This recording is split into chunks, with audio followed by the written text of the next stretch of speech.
Adani group शेयरों में जोरदार गिरावट जारी है। बड़े संस्थागत निवेशक जिनके पास शेयर हैं वो क्या रणनीति बना रहे हैं, इस पर बात करने के लिए हमने आज बुलाया एक खास मेहमान को।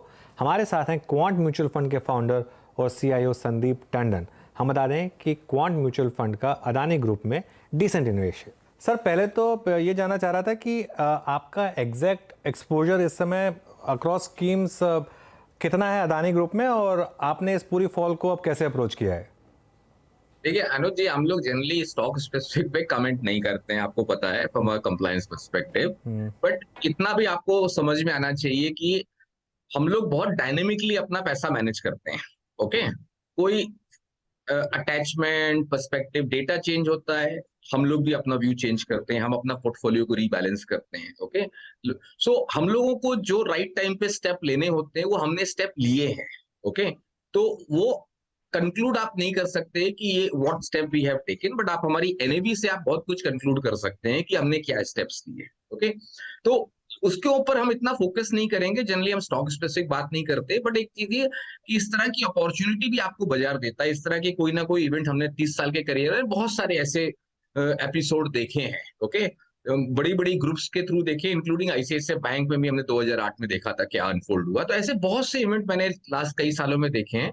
हमको उस चीजों को, अपना रिस्क कैसे मैनेज करना है वो हमको आना चाहिए। अटैचमेंट नहीं रखना चाहिए स्टॉक के साथ में कि ये लॉन्ग टर्म वाला स्टॉक है, ये तो हमारा कोर होल्डिंग का स्टॉक है। हमारा ऐसी कोई फिलोसफी नहीं है। ओके, हमारा लिक्विडिटी का डेटा चेंज होता है, रिस्क एपेटाइट का डेटा चेंज होता है, हम अपना अप्रोप्रिएट स्टेप लेते हैं और हमने इस बैकग्राउंड में भी अप्रोप्रिएट स्टेप्स ऑलरेडी लिए हुए हैं। ये तो बहुत बड़ी आप हमको एक तरीके से एक हिंट दे रहे हैं, और मैं एक्चुअली अप्रिशिएट करता हूं कि बहुत फंड मैनेजर्स तो बिल्कुल कोई स्टॉक स्पेसिफिक बात नहीं करते हैं, लेकिन आप एटलीस्ट अपनी होल्डिंग्स के बारे में फिर भी थोड़ी बात तो करते हैं टंडन जी। और एक्चुअली इसमें लेकिन इसमें सिचुएशन क्या क्या है? है कि हाँ मेरा हाँ। देखिए पर्सपेक्टिव बताता है कि लाइक लोगों को घबराहट बहुत है। ओके, जो आपके रिटेल, हमारे भी रिटेल इन्वेस्टर हैं, और इस समय बाजार में घबराहट का माहौल है। अगर हम उस माहौल में भी हम भी उसी तरह की बात करें तो हम वो घबराहट को बढ़ावा देंगे। ठीक है, इससे अच्छा है कि हम बेटर क्लैरिटी दे लोगों को कि हमारा थिंकिंग कैसा है, हमारा मनी मैनेजमेंट स्टाइल। आपको अनुज जी पता है कि हम लोग बहुत डायनेमिकली मैनेज करते हैं पैसा। ओके, हम लोग डेटा ड्रिवन हाउस हैं। जैसे कोई भी, जैसे अगर आपको मैं एक छोटा एग्जांपल देता हूं, मार्च 2020 में जब इवेंट अनफोल्ड हुआ था कोविड का। ओके, तो क्या कोई फंडामेंटल डेटा चेंज हुआ था? नहीं हुआ था। ओके, और क्या चेंज हुआ था? रिस्क एपेटाइट लाइफ टाइम लो पे आ गई थी, जो हम 50 साल का डेटा देखते हैं, और लिक्विडिटी लाइफ टाइम हाई थी। तो एक ब्रिलियंट अपॉर्चुनिटी थी, हम लोग लीथल कॉम्बिनेशन बुल रन के लिए बोलते हैं, हमने उसको कैपिटलाइज किया। ठीक है, अगर हम उसी तरह से, मैं आपको दो तीन एग्जांपल से इस चीज को समझाऊंगा। सितंबर 2021 आया, क्या चेंज हुआ मार्केट में? मार्केट में यूफोरिया था अक्रॉस द वर्ल्ड। ओके, हमने अपने डेटा में क्या देखा? Money flow towards global equity life time high, risk appetite shrinking, liquidity started declining, and we saw euphoria in growth stock and new age companies. Okay, and technology company. हमने step लिया, value में shift करते हैं, sector rotate किया, dynamically rebalance किया, और हमने एक बड़ा कॉल भी दिया था उस समय। जब भी हम लोग आर्टिकल लिखते हैं तो we try to write on what basis we are talking about. Okay, अगर हम इसको भी करंट एनवायरनमेंट में देखें तो हमने भी कल एक नोट रिलीज किया था प्रेडिक्टिव एनालिटिक्स का, आपको भी भेजा था। ओके, हमने उसमें क्या शोकेस किया? हमने अपना 2023 का आउटलुक शोकेस किया कि वर्ल्ड कैसा लगता है। जैसे मैं आपको लास्ट 2 महीने से मैं हर चैनल पे बात करता हूँ कि इंडिया पोटेंशियल है कि अंडर परफॉर्म करेगा, इतनी बड़ी आउट परफॉर्मेंस आई है। चाइना का बड़ा आउट परफॉर्मेंस दिखता है, यूएस भी अच्छा लगता है। मैंने यूएस और टेक्नोलॉजी स्टॉक पे भी बात करी थी कि 15 से 20% की रैली दिखती है अक्टूबर फर्स्ट वीक या सेकंड वीक से, मैं इसको काफी पुश करता था, वो प्ले आउट भी हुआ। अब देखिए, चाइना बॉटम आउट हुआ, एक्सट्रीम पे पहुंच गया चाइना, हमने उसको मेटल्स के थ्रू प्ले किया। अगर हम इंडिया की बात करें ये बैकग्राउंड में, ठीक है, एक बड़ा इवेंट हुआ। ओके, एक लार्ज कॉर्पोरेट पे इम्पैक्ट आया, फेयर पॉइंट है। अभी डेटा और नैरेटिव में बहुत अंतर हो सकता है, नैरेटिव कुछ और होगा, डेटा कुछ और होगा। अभी तो मार्केट कैसे रिएक्ट करता है, नैरेटिव पे रिएक्ट करता मैं है। समझ गया हम आपकी लोग बात कैसे संदीप रिएक्ट जी। करते हैं? मैं आपकी हाँ, आपकी बात समझ गया सर। मैं एक्चुअली मैं पता किस लिए कह रहा हूँ। जैसे मैं आपका देख रहा था क्वांट एक्टिव फंड, और आपके सारे फंड्स ने ज़बरदस्त आउट परफॉर्म किया मार्केट को, और उसमें एक बहुत बड़ा फैक्टर ये रहा है कि जैसे आपने खुद कहा है कि आप वो ट्रेडिशनल बाय और होल्ड नहीं है, आप सिचुएशन चेंज होती है आप अपनी इन्वेस्टमेंट्स चेंज करते हैं। जैसे क्वांट एक्टिव फंड में जो 3,400 करोड़ का एयूएम था, उसमें आपका 5% अंबुजा में एक्सपोजर था, 3.6% अदानी पोर्ट्स में एक्सपोजर था। क्वांट टैक्स प्लान 2,500 करोड़ के एयूएम में, ये मैं 31 जनवरी का डेटा बता रहा हूँ, 5.4% अंबुजा सीमेंट था और 4.3% अदानी पोर्ट्स था। ये आपने कुछ बेचे होंगे पिछले एक हफ्ते में, ये मैं थोड़ा सा जानना चाह रहा था एक्चुअली। नहीं देखिए, उसमें मैं कमेंट नहीं करना चाहेंगे। आपको अगर कंक्लूड करना है तो आप हमारी एनएवी से कंक्लूड कर सकते हैं, क्योंकि हमें पोर्टफोलियो मंथली देने ही अलाउड है, तो बीच में हम उस पर कमेंट नहीं देते हैं। हाँ। ओके, आपको मैं इंडिकेट कर सकता हूं कि आपको कैसे रिवर्स एनालिसिस करके कंक्लूड करना है तो आप कर सकते हैं, लेकिन हम लोग स्टॉक स्पेसिफिक बात नहीं करते हैं। लेकिन जैसे मैंने आपको बोला, हम लोग तो डायनेमिकली रीबैलेंस करते हैं, कोई स्टॉक और सेक्टर से हमारा अटैचमेंट होता ही नहीं है। ओके, अभी जैसे मैं आपको बता रहा था कि क्या चेंज हुआ और हमने क्या क्या स्टेप्स लिए। जनवरी एंड आते आते हमने क्या देखा कि इंडिया का रिस्क एपेटाइट डिक्लाइन हुआ, थोड़ा खराब हुआ है। इंडिया की ग्लोबली इंप्रूव हुई, रिलेटिव बेसिस पे इंडिया की श्रिंक हुई। तो हमें मंथ एंड में हमारा डेटा आया, हमने अपना पोर्टफोलियो रीबैलेंस करा। ओके, और हम एक स्टॉक और एक सेक्टर से तो कभी रिश्ता रखते ही नहीं है, हम लोग तो मैक्रो लोग हैं। अगर इंडिया का ही रिस्क प्रोफाइलिंग चेंज हो गया तो हम अपना स्टेप लेंगे, और हमने अपने पोर्टफोलियो को रीबैलेंस किया। अगर हमारा मंथली अपने जो प्रेडिक्टिव एनालिटिक्स का मैंने नोट भेजा है पूरा बिहेवियर फाइनेंस के ऊपर, उसमें मैंने बहुत क्लैरिटी के साथ हमने लिखा है कि अब क्या इंडिया में चेंज हुआ, और उस बेसिस पे हमने पोर्टफोलियो रीबैलेंस किया। और उसको आप एनएवी से लिंक करेंगे तो आपको आंसर मिल जाएगा। पिछले एक हफ्ते में सिर्फ संदीप जी, तो आपकी एनएवीज में फिर क्या डैमेज आया है? वो फिर डेटा, वही डेटा बता दीजिए अगर आप डायरेक्टली नहीं बताना चाहे तो। देखिए, वो तो देखिए पब्लिक डोमेन में है एनएवी। आपको ये समझना है कि देखिए सर, क्या होता है कि एक कोई लार्ज ग्रुप है, इंडेक्स वेटेड स्टॉक्स है, कोई फंडामेंटली अच्छी चीज लगती है, आप चाहे अंबुजा की बात करें या उनके ग्रुप कंपनीज में कुछ दो तीन ही कंपनीज ऐसी हैं जहां पे रियल एसेट्स हैं, रियल कैश फ्लो है, तो हमने भी इन्वेस्ट किया था, पूरी इंडस्ट्री ने भी इन्वेस्ट किया। ठीक है, हमारा वेटेज थोड़ा ज्यादा था। ओके, और हमने इस ग्रुप में अच्छा पैसा बनाया है। ओके, तो वो हमको समझना चाहिए कि हमने बहुत अर्ली स्टेज पे पार्टिसिपेट किया था। जब हम लोगों ने अंबुजा शेयर खरीदा था तो अदानी ग्रुप की कंपनी भी नहीं थी, ये 282 रुपीज के आसपास दिया था, तो हम लोग तो डीप इन द मनी रहे स्टॉक में, हमने ऊपर बेचा भी है। अगर आप पूरा बड़ा पोर्टफोलियो उठा के देखेंगे जनवरी का, दिसंबर का, तो आपको आंसर मिलेगा, हमने काफी बड़ी क्वांटिटी बेची भी थी। ओके, एंटरप्राइज हमने अक्टूबर में ही बेच दिया था, अगर हमारा पोर्टफोलियो देखेंगे तो पूरा पब्लिक डोमेन में है ये सब डेटा। ओके, आपको अनुज जी, क्या हम लोग को इन्वेस्टर को इस फॉर्म में क्या समझने का है कि भाई इस तरह की अपॉर्चुनिटी, अगर इस तरह का कोई इवेंट अनफोल्ड होता है, ये इवेंट रिस्क है। ओके, हम लोग अपने से क्वांटिटेटिव टर्म में हम लोग बात करते हैं कि क्वांट में हम लोग एक नोन रिस्क इंडेक्स होता है और अननोन रिस्क इंडेक्स होता है।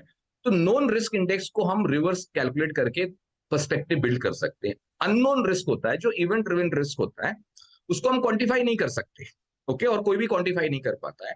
तो इवेंट रिस्क आता है तो आपको इवेंट हो गया लेट्स से, अब इंपॉर्टेंट क्या है कि इवेंट होने के बाद आप अपना पोर्टफोलियो कैसे रीबैलेंस करते हैं, तो वो स्ट्रेंथ होनी चाहिए। उस समय इमोशनल अटैचमेंट नहीं होता है। हमने स्टेप लिए, जो डेटा चेंज हुआ, हमने को दिखा कि लिक्विडिटी का डेटा चेंज हो रहा है, रिस्क एपेटाइट कोलैप्स हुई, तो we have taken appropriate step, that's the way we deal with it. और हमारा भी कोई जैसे सितंबर 2021 में इसी तरह का माहौल था, उल्टा। अगर आप यहाँ पे पैनिक है, कैपिचुलेशन है, तो सितंबर 2021 में टेक्नोलॉजी को लेके, सेक्टर को लेके यूफोरिया था, हमको दिखा यूफोरिया, हमने रिवर्स कॉल लिया, हमने एक्सपोजर प्रून डाउन किया वहां पे भी। और यहाँ पे रिस्क प्रोफाइल चेंज हुआ तो यहाँ पे भी हमने एक्सपोजर प्रून डाउन किया। तो हमारा डेटा ड्रिवन लोग हैं, हमारा कोई अटैचमेंट नहीं है किसी स्टॉक से, कोई सेक्टर से, कोई ग्रुप से। डेटा चेंज होता है, हम अपना पोर्टफोलियो रीबैलेंस करते हैं, यही ब्यूटी है dynamic style of money management. Mathematically हर चीज को डीकोड करते हैं और प्रॉपर रिस्क मैनेजमेंट को मैनेज करते हैं। संदीप जी बिल्कुल। और देखिए मतलब और आप इतने सक्सेसफुल, पहले आप एक सक्सेसफुल जर्नलिस्ट थे, उसके बाद आपने एक ट्रांजिशन किया है सक्सेसफुल मनी मैनेजर, तो मैं उस चीज़ को अप्रिशिएट कर रहा हूँ। तो आप क्या इस ग्रुप में अब री एंट्री की अपॉर्चुनिटी मिल रही है आपको, या फिर अभी थोड़ा अभी सा? तो नहीं लगता। देखिए देखिए, क्या होता है कि एक इतना बड़ा इवेंट फुल होने के अब आप बोलो कि 4 दिन में सब कुछ क्लैरिटी आ गई, answer is big no. Okay. अब इसमें फंडामेंटल जो जो मैं आपको पॉइंट बताया कि हमने कहाँ स्टेप्स लेते हैं, कि हम इंडस्ट्री प्योरली वैल्यूएशन एनालिटिक्स पे काम करती है, जिसको लोग फंडामेंटल एनालिसिस बोलते हैं। ओके, बट हमारा तो अलग थॉट प्रोसेस, लाइफ में सब कुछ फंडामेंटल है। ओके, तो हम जो मैक्रो डेटा देखते हैं वो भी फंडामेंटल है, हम इकोनॉमिक डेटा देखते हैं वो भी फंडामेंटल है। ओके, हम रिस्क एपेटाइट की बात करते हैं वो भी फंडामेंटल है। ओके, भाई किसी को नहीं समझ में आता है तो लोग बोलते हैं वो कुछ और है, लेकिन है तो लाइफ में सब डेटा है ना। तो अगर अगर जैसे एग्जांपल मैं आपको इसलिए बोल रहा हूँ कि जैसे मैंने आपको बोला, दिसंबर जनवरी एंड आते आते रिस्क एपेटाइट और लिक्विडिटी का, इंडिया का, I am not talking about stock और सेक्टर का, वही चेंज हुआ, वो डीग्रो हुआ और डिक्लाइन हुआ।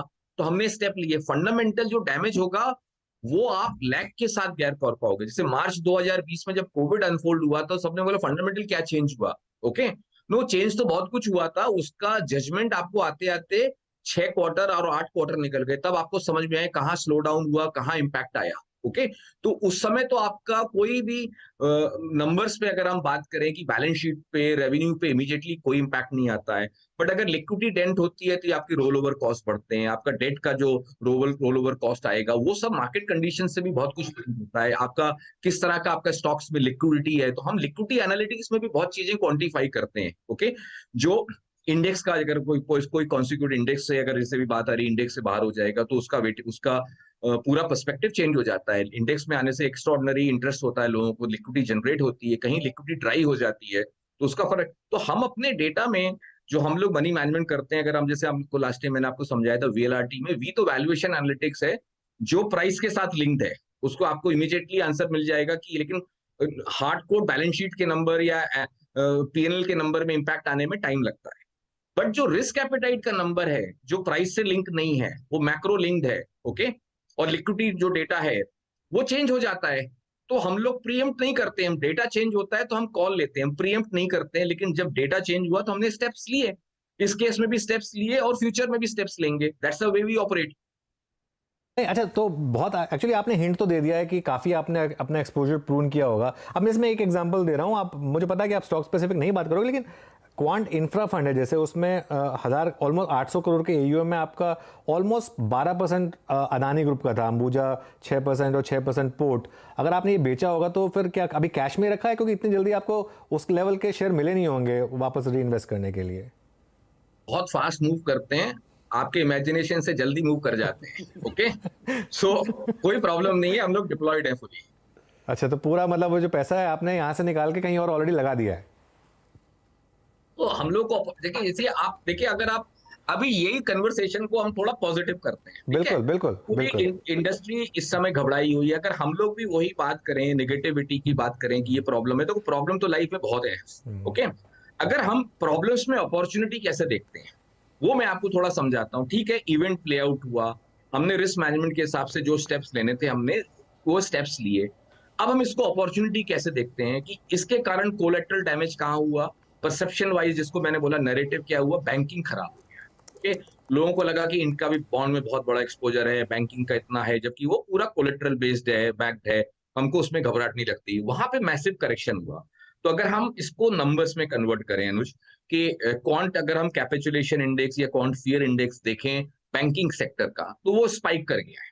ओके, वो दिसंबर में जैसे एक फॉल आया था तो वहां स्पाइक किया था, उसी लेवल के आसपास आ गया। ओके, तो जब भी कैपिचुलेटिव मूव हमको दिखता है और हमारा क्वांट फियर इंडेक्स बैंकिंग के लिए स्पाइक किया, तो हमने जैसे आपने ये, मैंने इसको किस तरह से अपॉर्चुनिटी प्ले किया, हमने इस अपॉर्चुनिटी को प्ले किया प्राइवेट सेक्टर बैंक्स में पार्टिसिपेट करके।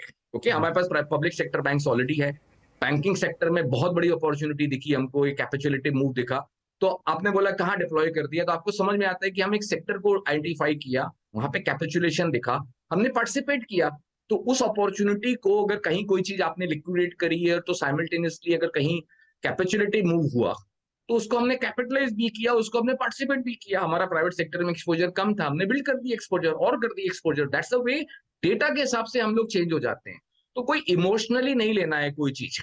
आपने बहुत लोगों को दिक्कत कहाँ होती है कि हाँ, इमोशनल अटैचमेंट हो जाता है स्टॉक या सेक्टर से, वो हम लोग इमोशनल अटैचमेंट नहीं रखते। हम लोग पूरा मनी मैनेज जो करते हैं उसको रिस्क मैनेजमेंट के एंगल से देखते हैं कि भाई सब कुछ रिस्क है, अगर रिस्क प्रॉपर मैनेज किया तो रिटर्न्स तो बाई प्रोडक्ट है। तो हम लोग तो बहुत प्राउडली बोलते हैं we are in the business of risk management and returns are byproduct. तो आप फर्स्ट साइन ऑफ ट्रबल पे बाहर हो गए थे इन स्टॉक से, ये कहना ठीक होगा अभी संदीप जी? अनुज जी, अभी आपको बोला कि आप स्टॉक उस पे जा रहे हैं और हम उस पर बात ज्यादा नहीं कर सकते हैं। ओके, नहीं, मैं सिर्फ एक क्योंकि एक न्यूज पॉइंट चाहिए होता है ना मुझे, उसके लिए मैं आपकी बात सर वो समझ रहा आप हूँ। अपना एनालिसिस करिए, हमारी एनएवी देख के, नंबर देख के। हाँ हाँ तो वो आप अपना एनालिसिस करिए, बॉडी लैंग्वेज देखिए, वो हाँ। आपको आंसर सब मिलेंगे।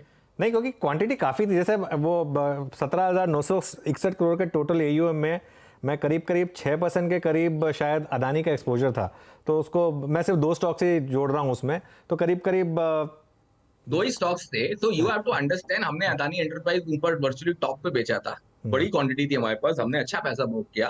अंबुजा तो हमारा बहुत लो कॉस्टिंग पे हमने ऊपर भी बेचा है, तो आज भी अंबुजा भी अगर हमने बुक भी किया है तो प्रॉफिट में बुक किया है, लॉस में बुक नहीं किया है। ओके, तो वो एक समझना चाहिए कि इसलिए बोला कि आप लोग एनालिसिस करिए, नंबर्स तो पब्लिक डोमेन में है, जो चीज हमको बात करना अलाउड नहीं है, आप उस पे ज्यादा बोलेंगे तो बोलना बात करना मुश्किल हो जाएगा। ठीक है, मैं समझ गया। अच्छा, तो अब कितना एक्सपोजर बचा है आपका, इतना तो बता सकते हैं, अभी कुछ बचा नहीं, है? वो सर, वो देखिए, आप अनुज जी, अपन मार्केट का बात करते हैं, अब स्पेसिफिक क्यों जाते हैं, क्योंकि जो चीज हमें अलाउड नहीं है उस पे बात नहीं करना हम नहीं कर नहीं। सकते। फिर भी मैं आपको बात किया क्योंकि एक एक एनवायरनमेंट खराब है, जैसे बिल्कुल एसबीआई बिल्कुल, ने हाँ हाँ। एक स्टेटमेंट दिया। हम लोग को ऐसा कोई स्टेटमेंट जरूरत नहीं, क्योंकि हम लोग का तो रिश्ता ही नहीं है किसी सेक्टर और स्टॉक से। हम हम्म लोग तो प्योर नंबर्स वाले लोग हैं, नंबर चेंज होते हैं हम्म हमारा पोर्टफोलियो चेंज हो जाता है, इसलिए हम लोग बोलते हैं ना, डायनेमिकली रीबैलेंस कर लेते हैं अपने पोर्टफोलियो को। हम्म। तो इमोशनल तो अटैचमेंट रखने का ही नहीं है इस बिजनेस में, वो इंपॉर्टेंट चीज है। नहीं, मैं एक्चुअली अप्रिशिएट कर रहा हूँ कि आपने जैसे बोला, और क्योंकि मार्केट का माहौल ऐसा है, और आपने मतलब कोई और फंड मैनेजर तो शायद हमारा फ़ोन भी नहीं लेता, लेकिन एटलीस्ट आप आए ऑन है और आपने इतनी बात बोली, इसके लिए भी मैं नहीं, आपको। फोन तो सर लेना चाहिए। क्या होता है कि अगर लोग हमसे कम्युनिकेट करेंगे और हम उनको बताएंगे नहीं, हम उनको और डराएंगे, लेकिन बात करने का भी जो भी हमारी लिमिटेशंस है रेगुलेटरी फ्रेमवर्क में, हम उतना आपको बता सकते हैं। ओके, ठीक है। जैसे मैं आपको बोला, हमको स्टॉक स्पेसिफिक बात करना कंप्लायंस की तरफ से अलाउड नहीं होता है। हम्म। फिर भी एक करंट एनवायरनमेंट में मैंने आपको एक समझाने की कोशिश करी कि बिल्कुल। भाई देखिए, इस तरह के, देखिए ये तो इवेंट पहली बार नहीं, मैंने आपको बोला 30 साल के मेरे करियर में तो मैंने बहुत बार देखा है। मतलब आप मैंने आईसीआईसीआई बैंक जैसे ग्रुप में भी देखा है। ओके, हम्म 2008 में क्या हुआ था सीडी मार्केट में, और ये पहली बार तो इंडिया में कुछ हुआ नहीं है। ओके, हम्म और ग्लोबली भी पहली बार कुछ नहीं हुआ है। तो इस तरह की चीजें देखिए, ये इवेंट रिस्क हैं, अनफोल्ड हो सकते हैं। हमको ये देखना है क्या इस इवेंट रिस्क को हमने अच्छे से मैनेज किया, पहला पॉइंट। तो हम्म, ये हमने अच्छे से उसको मैनेज किया या अनइमोशनली मैनेज किया, ठीक है। या इस इवेंट रिस्क को के सामने जो अपॉर्चुनिटी आई, जैसे मैंने आपको बोला बैंकिंग सेक्टर में क्लासिक कैपिचुलेशन हुआ, जो निफ्टी में अभी हम्म तक नहीं हुआ और सेक्टर में नहीं हुआ, लेकिन बैंकिंग में एक साइड इफेक्ट जिसको बोलते हैं, जिसको कोलेटरल डैमेज, उसके कारण परसेप्शन वाइज मैं अभी भी बोलता हूँ आपको, नंबर्स में कोई इंपैक्ट नहीं। हम लोगों ने पूरी मैथ्स करके देख ली है, इस ग्रुप की कितनी एबिलिटी है, बैंक्स में क्या आएगा, हम लोगों को जितना समझ में आया और जितना हमारा एनालिसिस और जितना बेस्ट ऑफ द एनालिस्ट से हमने बात करके समझ में आया, हमको समझ में आया इसमें कोई इम्पैक्ट नहीं आता है। तो हमने उस अपॉर्चुनिटी को, जैसे मैंने बोला कॉन्ट कैपिचुलेशन और can't fear index banking sector में स्पाइक किया, तो हमने उस अपॉर्चुनिटी को कैपिटलाइज किया। ओके, तो कहीं अगर हमने पैसा बुक किया है तो हम उसको कहीं अपॉर्चुनिटी में डिप्लॉय भी कर। चलिए संदीप जी, एक छोटा सा ब्रेक लेंगे और ब्रेक के बाद इस बहुत ही इंटरेस्टिंग कॉन्वर्सेशन को आगे बढ़ाएंगे।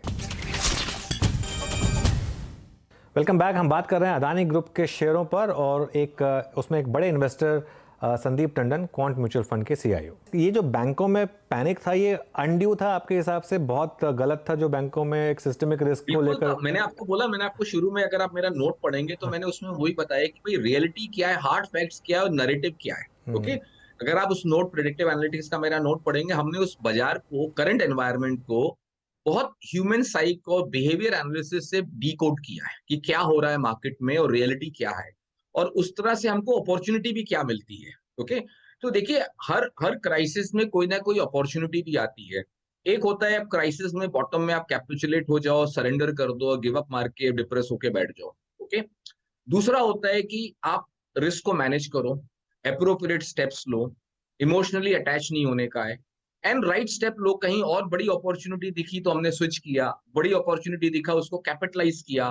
तो उस तरह से अगर देखिए, पूरा मैं हमेशा आपको, मेरी बॉडी लैंग्वेज से आपको समझ में आता है कि मैं किस तरह से आपसे समझाने की कोशिश कर रहा हूं कि भैया ये देखिए, आप लोगों को एक अपॉर्चुनिटी आई थी। ओके, उस अपॉर्चुनिटी को आपने कैपिटलाइज नहीं किया तो फिर हम रिग्रेट करेंगे।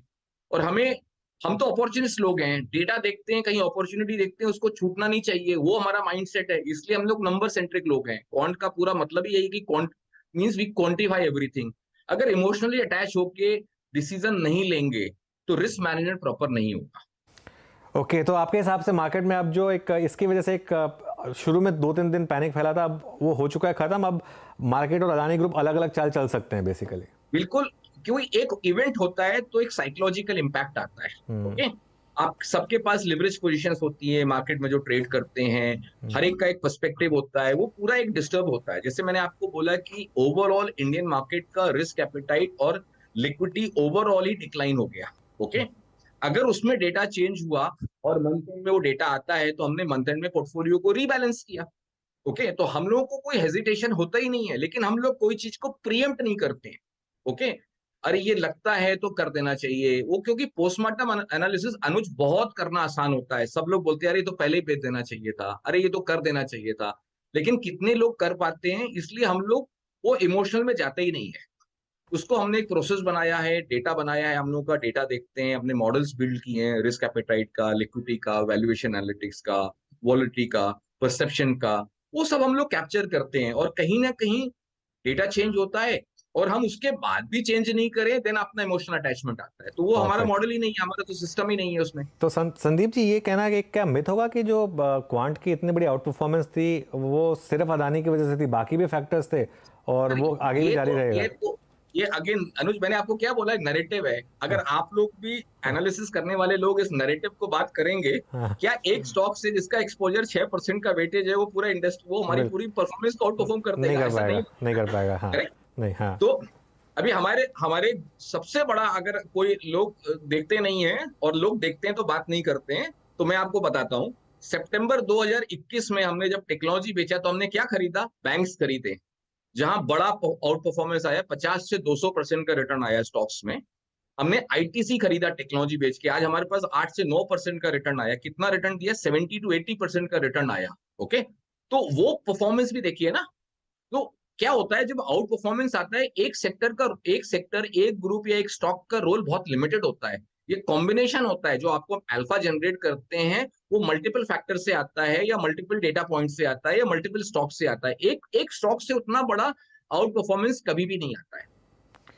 संदीप जी, शुक्रिया, बहुत अच्छा लगा आपसे बात करके, और इतनी फ्रैंक जो आपने बात की, और वो थोड़ा सा मार्केट का जो डर था वो भी आपने आज कम किया, मैं तो उसके लिए। आपको इसलिए इसलिए आपका चीज में मैं थोड़ा बिजी था सुबह। हाँ, हम लोग, आपको क्या है, बस हम लोगों का एक फिड्यूशियरी रिस्पॉन्सिबिलिटी है। हम्म, ओके, अगर मैं भी आके उसके अंदर, लोग इतने घबराए हुए हैं और भी हम फियर ऐड करें, अरे तो बहुत बड़ा प्रॉब्लम है, आपको पता नहीं इसमें क्या क्या डैमेज हो सकता है। यहाँ लोगों का वेस्टेड इंटरेस्ट इतना ज्यादा है बाजार के अंदर, लोग अपना नैरेटिव चलाते हैं। ओके, हम्म, लोग शॉर्ट करके आते हैं और लोग ज्ञान देते हैं, अरे ऐसा हो गया, वैसा हो गया।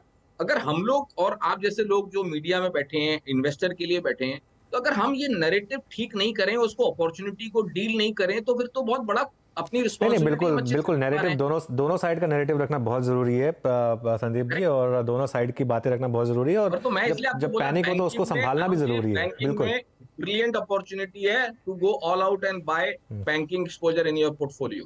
चलिए, ये बहुत बड़ी हेडलाइन अभी की कि बैंकिंग में बहुत बड़ा अपॉर्चुनिटी मिली इस इवेंट की वजह से, और बैंकिंग में रिस्क नहीं है, ये संदीप जी का भी। संदीप जी, शुक्रिया हमारे साथ जुड़ने के लिए, एंड ऑल धन्यवाद। The best. Thank you Anuj. Thank you.